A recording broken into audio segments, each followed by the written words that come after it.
Today's guest revolutionized the bra industry, which is why I was so keen to having her here on the show.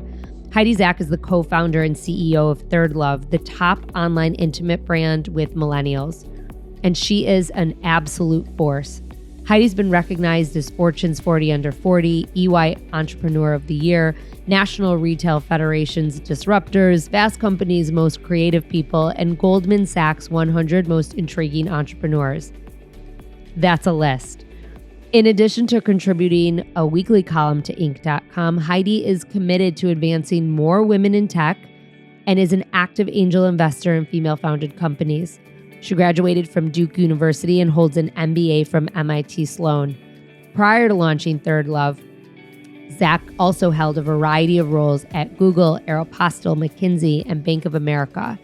And in her spare time, you can find her working out or being mom to her two amazing kids. I really cannot wait for you to hear this incredible conversation, and I can't wait for you to tell me what you think of it. Please welcome Heidi Zak to the show. Welcome back to another episode of Dear FoundHer. I am so excited about today's guest because I've been trying to get her on the show for nearly 4 years. And today is just an example of sometimes it takes who you know. I want to give a shout out to my friend Samantha Edis for introducing me to Heidi Zak, who is the co-founder and CEO of ThirdLove. And welcome, Heidi. I am so glad you're here. Yay. Excited to be here. So why don't you get us started and tell us your story? How did you found the most amazing bra company on the planet?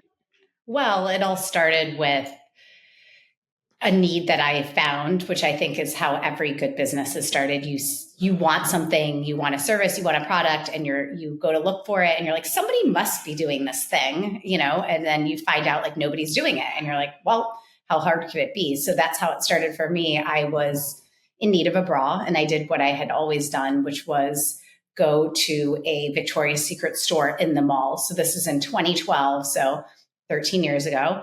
And I went to the mall. I was working at Google at the time, so I was down south in San Francisco. I was actually in Mountain View. I drove to the mall, went into the store, bought a bra that didn't really fit, which kind of held true through most of my adult life until starting ThirdLove. And then I left that store and the lights and the fragrance, and I took the pink stripe bag and I stuffed it into the bag, the tote that I was carrying, because I was so embarrassed that I was shopping at Victoria's Secret, because everything about the brand was not who I was. And that was really my aha moment of like, why am I spending money with a company that the product's not great, the shopping experience is not great, and the brand is completely irrelevant to who I am? So I came home that day and I was like, that night, I'm like, there's got to be an online bra brand. Like, I don't want to have to go to the store. I don't have time. Something's got to speak to me. And I did research and there were none. Hard to believe now, but this is before D2C or direct to consumer had started, really. So, like many founders, I think as well, I had this moment of like, oh, how hard could it be to make a better bra? Like, feels like something that should be reasonably easy. And I had some apparel experience, not bra experience, and eventually decided to quit my job and start the company. And that's how it started. It was an idea and a belief that I could build something better than what existed in the market. And you have a co-founder. So how did that relationship take shape? Well, I had two co-founders. The first was my husband. Some people know this and not. And the second is Rael Cohen, was Rael Cohen. She's still with the company. So what ended up happening was when I came home that night and I was doing research, my husband was working in venture capital and he was investing in a lot of these newer e-com companies and looking at them, like the Warbies of the world, Rent the Runway, et cetera. And so he was like, oh, that's interesting. And then when I started doing research on the bra market and how much of the market Victoria's Secret owned, it was unbelievable at the time. They owned half the market. There's no other apparel sector that you could name where one player had such a strong hold on the market, even in 2012 in particular. So it's like, wow, there's this one big player. They really haven't evolved. They don't have a strong online, experience, or definitely heavily brick and mortar. And he was like, this is kind of interesting. So basically, as the months went on and we were sort of working on it on the side, we realized like we had too busy of jobs to do it in tandem. We didn't have kids at the time. And we're like, you know what? Like there could be something here. And why don't we just see if we can try it? So we quit our jobs, which was crazy. And our parents were like, are you guys serious? You moved to San Francisco. 2 years later, you quit your really great jobs and you're starting a bra company. So that was, they questioned us a lot. But anyway, and then our first hire was Rael because neither of us was a bra designer. So I found Rael on LinkedIn, met her for a coffee took about 6 months to convince her to leave her job as well. She eventually came. So that's the founding team. You started this in 2013. When did you actually go to market? Like end of 2014, early 2015. And how did you fund this from the start? So first we bootstrapped. So we had some savings. We didn't really have a team besides the couple of us and some contractors. So we bootstrapped for like a good year. And then we raised our seed in end of 2013, I believe. So we did raise venture. We were funded to be this like new D2C before D2C existed. What did ThirdLove look like when you went to market in 2014? What did the product line look like? Because obviously now you go on your website and it's like the best ever. I'm someone who has very big boobs and like I can still find an amazing product on your site, which is an anomaly. So I'm giving you guys that shout out right now. But what did your product look like then? It was totally, first of all, little known fact, we actually didn't launch with a website. We launched just with an app. So if you remember sort of the heyday of the App Store where this was actually, there was a moment where it was all about being in like a top app on the iPhone. We also had a measuring piece of our company. So the app had a measuring tool in it and it was the only way you could shop. So at the very beginning, thirdlove.com was a landing page it was not shoppable. This is also pre-Shopify. So I know this seems crazy today, but there was a bunch of reasons why. Like there wasn't an easy way to make a website. We actually ended up building our own front end and back end and paying a lot of money to do that. And then eventually switching to Shopify in 2015. But we launched with an app and we had a couple bras. We had like 3 or 4 bra styles. And that's sort of how we came in market. One of those bras ended up being what I would call a hero product. It's still our bestseller today, even though we have tons of more styles, wired and wireless. And a lot of those styles have become the new customer favorites. It's our t-shirt bra. So actually, I think I do have it on. I do have it on today. I'm like, do I? Yes, I do. So that one style, one of the, call it 4 styles we launched, ended up really being core to our success then and now. So I want to go back to 2014 and I want to remind everyone this, and this was when I was starting my first company in 2010, but we got like very big in like 2013, 2014. But I want to remind everyone that like, Instagram was just getting started. I came on Instagram in 2013, I think, or maybe 2012. Exactly. That's right. So you have this landing page that goes to an app. How are you getting people to the app? Or to the landing page, first of all?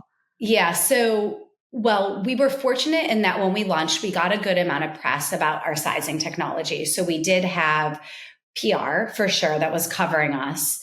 And there were definitely some lessons learned about when is the best time to launch? Like, were we even ready to go so big with press? If I did it over again, I would have waited. Like, I think but again, first time founders, you're just doing your best.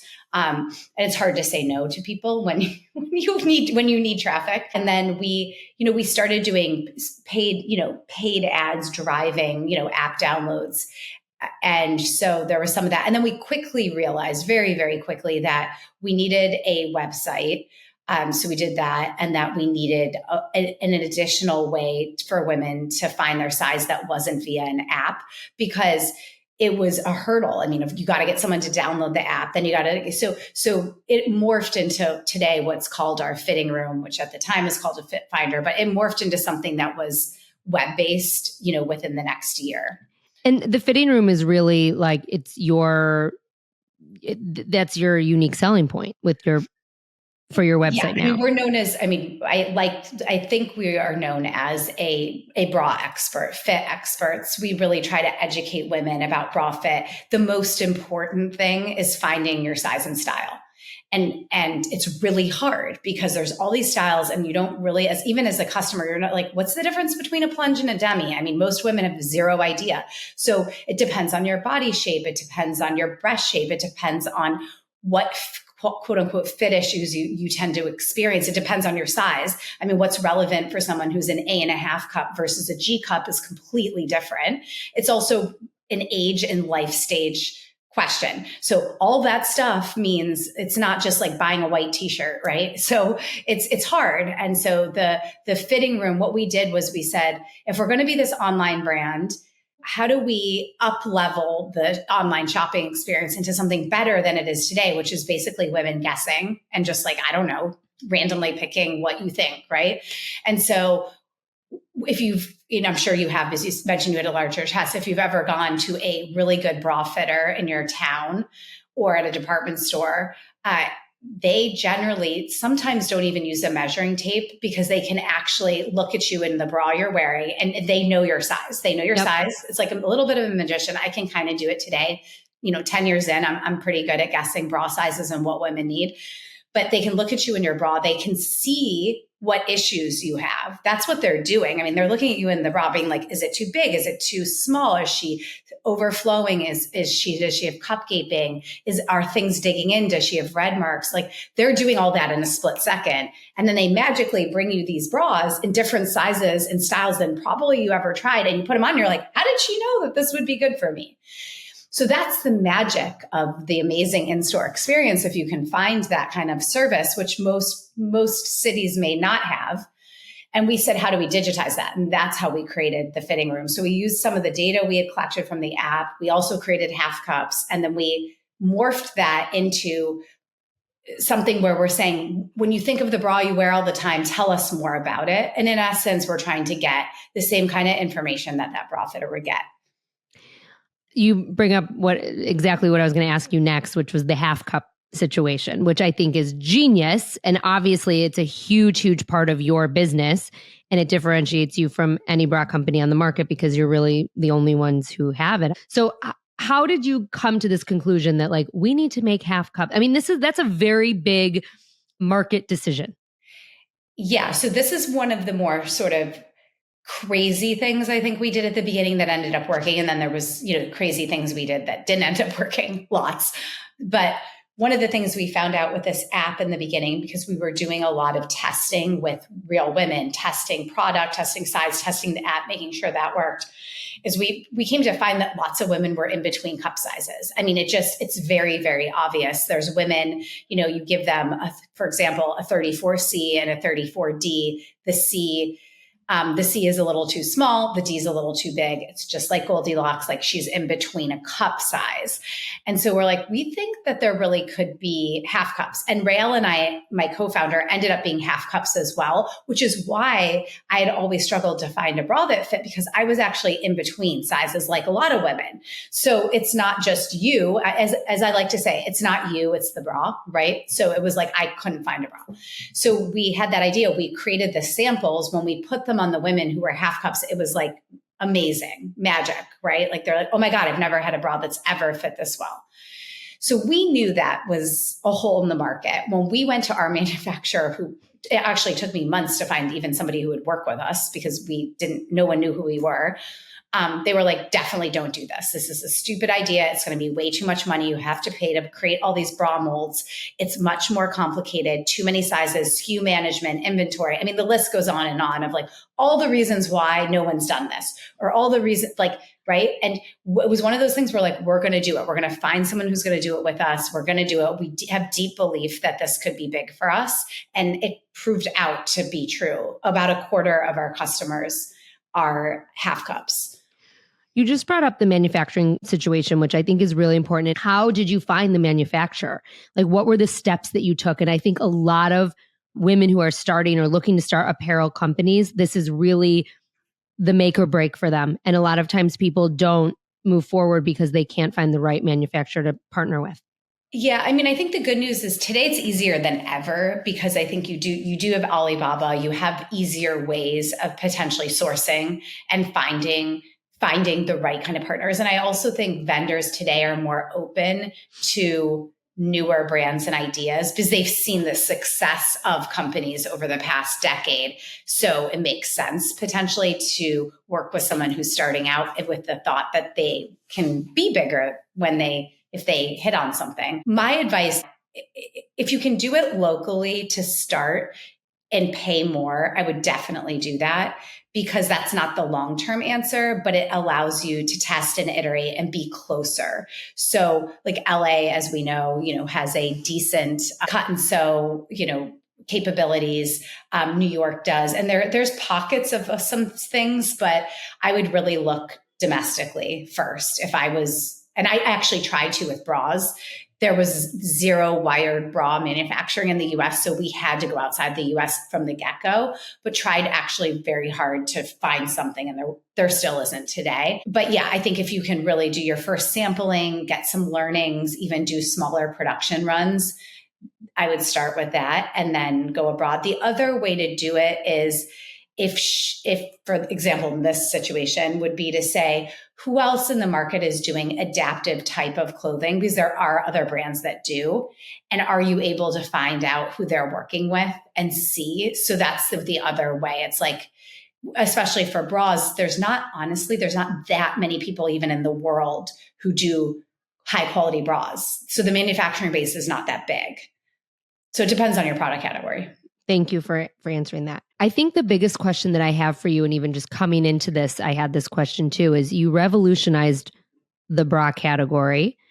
You created a D2C product, and that's a very big deal for an item like a bra. How did you get people to trust and subscribe to you and to come back? I mean, obviously the product speaks for itself, and that's why people did come back. But that's a very big leap, like going from being able to try on a bra inside a department store or Victoria's Secret or wherever, to all of a sudden being like, oh, I'm going to buy my bras from a tech brand online and I'm going to have them sent to my house. How did you gain that trust and how did you get that traction?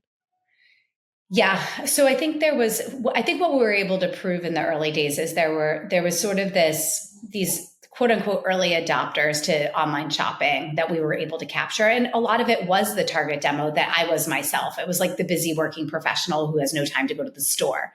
Now, is that everybody in the world or in the country? No. But are there millions and millions of women like that? Yes. So specifically, our problem statement and who we were targeting existed, and we were able to find them. Now, what I will say is, you had mentioned the no Instagram kind of at the time, 100%. I actually started my Instagram in 2013, and that was it was way back in the day. I mean, there was no advertising for years on Instagram. So it was only Facebook. So I was doing our Facebook ads. We were a couple people at the time, single digits. We knew the women who were buying this t-shirt bra in particular loved the product. It had a really low return rate. They came back, they bought a second one very quickly. So we knew that bra was awesome. And so we had deep belief in that product. And then, but it was a bit like it's exactly what you asked me. How are we going to find people? And not just find people, but how are we going to find people at scale? Because we wanted to be the next Victoria's Secret. And that's a big jump from a tiny startup with under 10 people. So we were running out of money. There was hadn't found product market fit. And by that, I hadn't found a way to acquire customers at a cost that worked for our business. And we got together and we said, what is it that's holding women back? And we did some research into our target demographic. And what we came to find out was she didn't trust us. She didn't know us. The brand meant nothing, to your point. No one knew who ThirdLove was. No one had tried it. We had a couple thousand customers, big deal. And so we got together and we're like, how can we make a program that she can't say no to, digital, like a digital program? And we came up with this crazy idea called Try Before You Buy. And the idea was that we would send the bra to a woman and tell her she could actually wash it and wear it. And so when we said try, we meant actually wear it, put the bra on your body, wear it for 30 days, wash it. And is this the new bra that you're reaching for every single morning? Yes or no? And if it's yes, you pay for the bra at the end of the 30 days. And if not, we'll pay for a return shipping. You send it back to us. Yes, I realized today Amazon has this program, like nobody was doing anything like this in 2015. So it was a radical program. I mean, we had to believe in our product, because if people didn't keep the bra, we would have been out of business. People kept the bra. 80% of women kept the bra, right? That's a really high percent. And that program fueled our paid advertising, which was on Facebook for years, and then, of course, morphed into different things. How did the changes of Instagram and the ability to advertise, and then, of course, the influencer market, how did that eventually change your business? Well, I think all of those things happened. I mean, they were even happening back then. So I would say, one of the first things we did was advertise on podcasts. So in 2015, we started doing podcast advertising. I remember at one of our board meetings, one of my investors was like, "What's a podcast?" And I was like, "So it's this new thing where like people are, like it was so new." And so we were on advertising channels because we're a startup. Of course, we're always testing the newest thing. A lot of it doesn't work. I mean, podcasts have always been really important for us. That's how people know we even have half cup bras. It's something we've always talked about when we're on podcasts and things like that. By the time kind of Instagram went live and influencers sort of started, I would say like the more like peak, but influencers were of course around in 2015. They were just bloggers. And yeah, exactly. That morphed into, right. And we did a lot with different influencers and bloggers, but the brand had grown. So I would say the benefit we had is when those changes kind of occurred a couple years later, the brand had become more mainstream. People had heard of ThirdLove, and that changed the dynamic. At some point, we didn't rely on our Try Before You Buy program, but from call it like 2015 to 2018, that was like the core of getting our first 2 million customers. Almost all of them came through that program. And then it morphed into what I would call like more regular kind of marketing, because we had a brand and we had reviews and we had a customer base that could support the things we put in market. One of the things that you have touched on multiple times in this conversation so far is feedback. And I am a huge, huge, huge proponent of customer research and getting feedback. I mean, even I was an events-based company. My first company was not a product, it was events. And from day one, feedback is what fueled my business. And it's something that I bring up all the time to all of my clients in my mentorship. All the time. You have to get feedback. You have to talk to your customer. You have to meet them where they are. Can you talk a little bit more about the importance of this? Because it is something that I try to hammer home often. And oftentimes I think that when third parties come onto the podcast and talk about the things that I think are so important, it also helps to hammer home my point. Yeah. So the one example I'll give is the Try Before You Buy program. Specifically, the thing that we kept saying, like way back when, was like, the reason women aren't buying our bras, we're too expensive. We're premium. It's a price point thing. It's a price hurdle. And oftentimes when you survey customers, in the top, if you're a premium brand, a lot of times price will be in the top 3 things you hear when you do like the kind of survey work. But in essence, like it's to me, it's like an easy thing for somebody to say. And what I think your job is in soliciting feedback, if you're good at it, is actually getting to a deeper problem or a deeper issue. And that is soliciting good feedback and so back then that we had this whole narrative of, oh, it's a price thing and people say we're too expensive, this and that. But it was like, no, it's not. It's actually that they don't trust bra brands. And if we really dive deep, it was like most women, when we interviewed them, had felt really let down. They had paid for products. They didn't work. Nothing really fit. They felt like it was them. It was kind of what I said before. It's like, something's wrong with my body. Like there was a lot of this sort of undertone of it's something about me and so that creates basically settling, right? On average. So women settle for a bra. They tend to do what they do over and over again out of habit, not because it's good, but because it's easy. There's a difference, right? And so we use some of those core insights. Like that was really, really important to create the Try Before You Buy program. And that was important. Like if you think about the hooks that we used, it was about that. Like you deserve better. Like don't settle. Or like, are you ready to graduate from Victoria's Secret? Like meaning like, aren't you an adult? Like, don't you want something better? You deserve better. And so those kind of things ended up working. And those worked because we kind of deeply understood her mentality of how she felt. And that took a while. Like you have to ask the right questions and also be open to listen. So I guess my long-winded way of saying like, often you can lead your customer or you can listen. And your job is to listen, not lead. And I would also feedback. Yeah. And I mean, I would also say too, I like what you just said, because it doesn't happen overnight either. This is an ongoing conversation that you have with your customer for years and years. And oftentimes you make many different changes based on those conversations and listening. And it's 100%. So important. You know, it's so important. Like every product I've created over the last 15 years has been because of listening, because my customer has said, I need this. And I'm sure that you would say the same. Yes. And then I think there's, it's like how you listen, what you decide to do.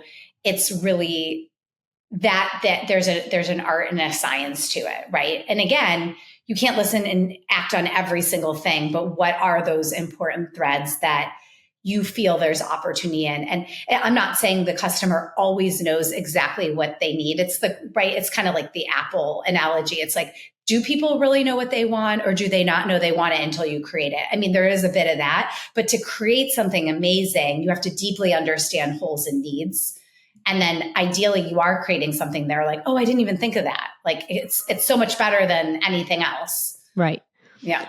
You mentioned a couple minutes ago the crazy things that didn't work. And I always think it's important to bring up those things that maybe you thought were going to be good ideas and they didn't, and what you learned from it. Because as we're all kind of creating our businesses, we all have those moments. And I also think it's important to share those moments to let people know like you're not alone. Yeah. So in addition to kind of the half cups and kind of starting with that crazy idea, we also had another crazy idea, which was to produce bras like made on demand. Because one of the issues we knew we were going to encounter was SKU, meaning, today we have over 60 bra sizes. Like that's a lot of sizes. And then you think about the colors and you think about the styles. I mean, it's a massive amount of inventory. Inventory is a challenge in a business like a bra business that has a lot of sizes. So, and we all know this too, right? To create inventory costs money. You have to pay for it up front, and then you have the inventory, and then you hope you have the thing in the color or size or whatever that the customer is looking for. So we started making bras on demand. It did not work. There are 30 components in a wired bra, 30. So if you think about all the things that you have to put together to create one bra in one size, it's a lot. And what we found out was that it was much slower to do it on demand. It cost a lot more money. And not only that, sometimes there were mistakes made. So we would have bras coming off the line where like the wire was the wrong wire, or like somebody pulled the wire for the C and the C.5 look very similar. Like, how do you keep them straight? And you have all this, it was not good. But we did it for a couple of months and we realized like, this isn't going to work. And we lost a lot of time and a lot of money. And we just ended up having to walk and do it like, quote unquote, the normal way, like pretty much guess and then make product in advance. But you tried. And I think that I think too, everyone needs to understand that not everything's going to work all the time. And you tried it, it didn't work, you pivoted quickly. And I think that is also an important trait in a founder, is to know when to pivot, right? So you did not incur as much loss as potentially you could have had you continued. For sure. So you just talked about the 60 bra sizes and styles and colors. I know you are the third largest online bra retailer. Where are you now? Where is ThirdLove now? We're at a really exciting place. I sort of think we're at like the next stage, if I think about it, which is funny being over like 10 years into selling, but brands take time to build. This isn't like an overnight, you do it, and 3 years later, it takes time.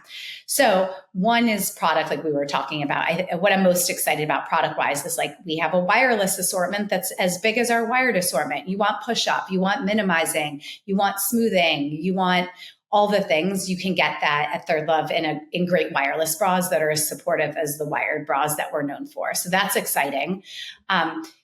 We also just recently launched a line called Temp Sync, which is the first ever temperature regulating bra and underwear collection. The fabric uses volcanic ash and is really porous, so it will help you as you feel very hot or cold. So anyone can wear it. In particular, it's great for like the perimenopause, menopause woman. So I'm really excited about that launch. There'll be more coming, and then other things that are like that, very innovative. Again, going back to those solving a problem, like what demographics are craving something that no one is solving, and how can we do that? And then the other thing is really just showing up in more places than online. So unlike when we started and I was like, we'll never have stores, like I don't want, it's really about where does our customer or potential customer shop, and how do we show up where she is? And so we've launched in just this past month. We're in Belk department stores in the South. They're based out of Charlotte. We're in Neiman Marcus, and we're launching in more wholesale, which is exciting. And then we're opening more of our own retail stores as well. And it's just really exciting because the brand comes to life in a really different way. And it really does make it more real for people to see a brand and touch and feel product. Like that's just not going away. So did you guys hear what Heidi said? She said that there's a bra for perimenopause and menopause. That is the number one topic. I'm sure it's not a surprise to you that comes up here at Dear FoundHer and every one of our conversations online, on the podcast. Doesn't matter who I'm talking to. Yeah. So that is exciting. Yeah. And it's such an important area. And to me, it's a bit like, not that this is the topic of our conversation, but it's kind of like fertility 5 years ago, 5 to 8. Like fertility was sort of this bigger thing. There was a lot of startups doing it. It became more mainstream to talk about it. There was more companies helping that woman in different ways. And menopause is really like having, this is like the years of menopause. Like people are talking about it. There's companies that are starting, and it's super exciting to see what's happening. And again, it's a huge, everyone goes through it. Every woman goes through it. Yes. And, yeah. Well, and I think you were going to say it's having a moment, and we often say, like, when I talk about it, like it's yes, having a moment, but it's having a moment that's going to shift the way we talk about this forever. 100%, and to your point, like your company is adapting to that, and you have a product coming out, and that will likely be a product that women over 40 buy from ThirdLove forever and ever and ever. And that's amazing. So I'm very excited about that. I have two more things I'm going to ask you.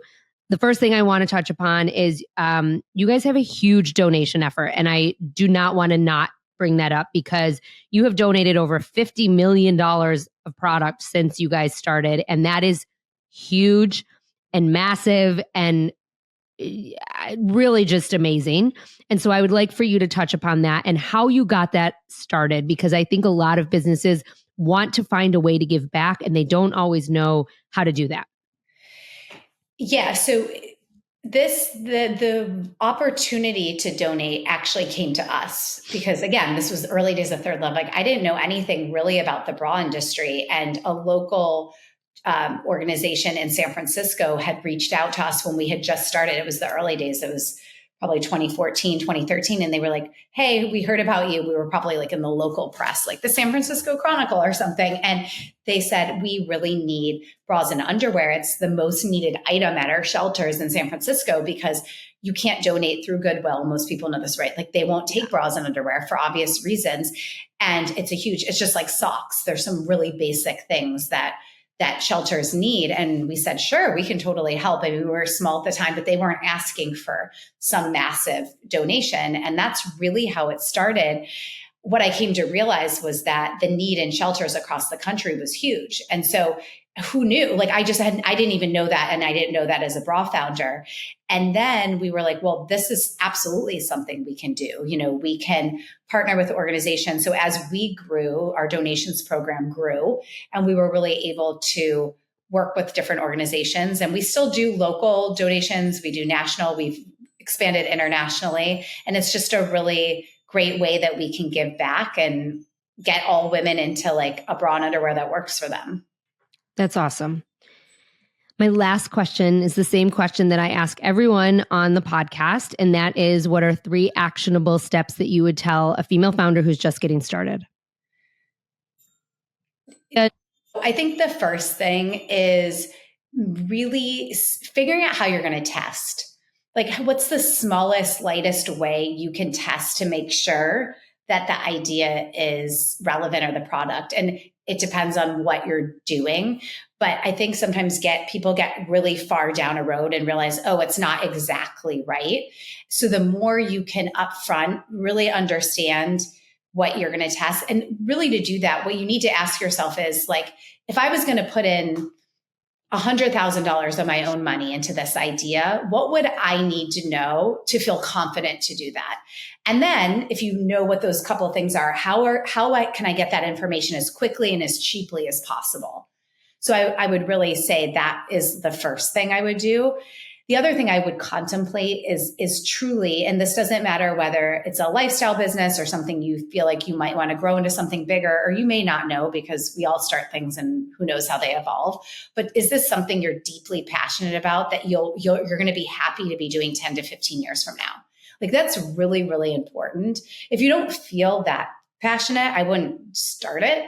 So, and some people say they are, but they're not. So yeah, I just think those 2 things are really important.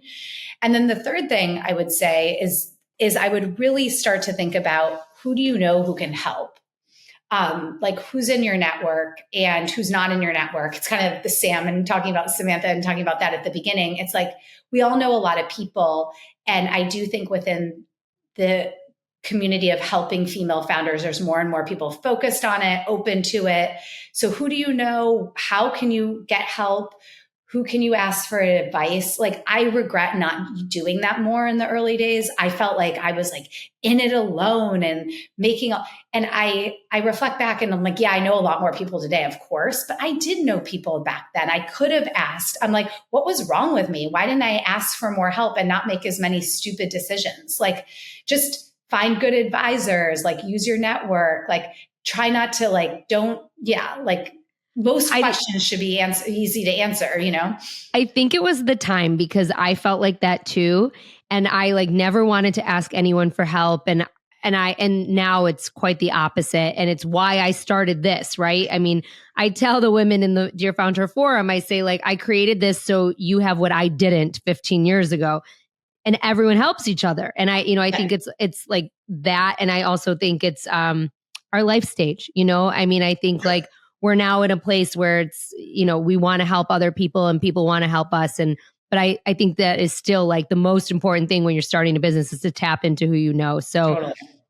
Heidi Zak, co-founder of ThirdLove, thank you so much for being here. I really could talk to you all day. There are so many other things I could ask you about, and hopefully we'll get you to come back. I really am excited to share your product and your brand with our community because I know they're going to love it. And those who have not checked it out will check it out after they hear this conversation.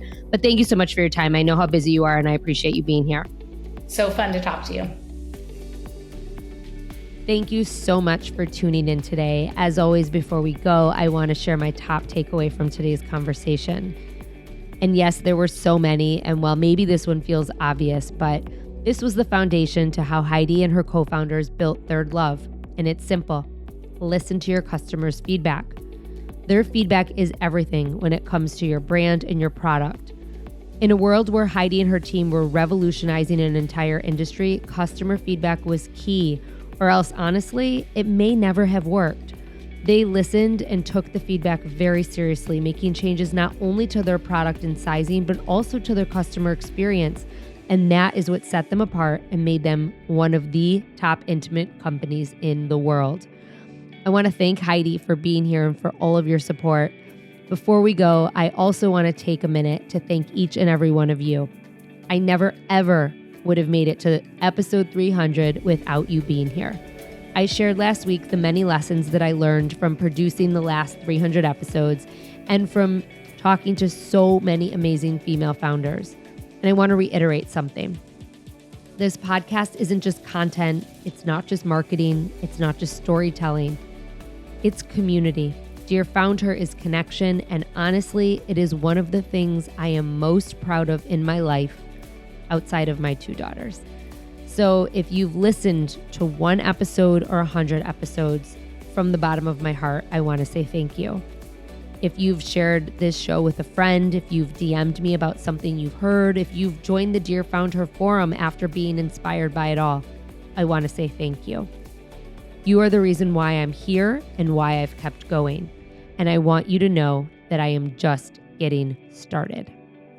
If you loved this episode, or if a past guest has really impacted you, I'd love to hear from you. Send me a DM, let me know. I read every single one, and I'd love to hear how our stories here land with you.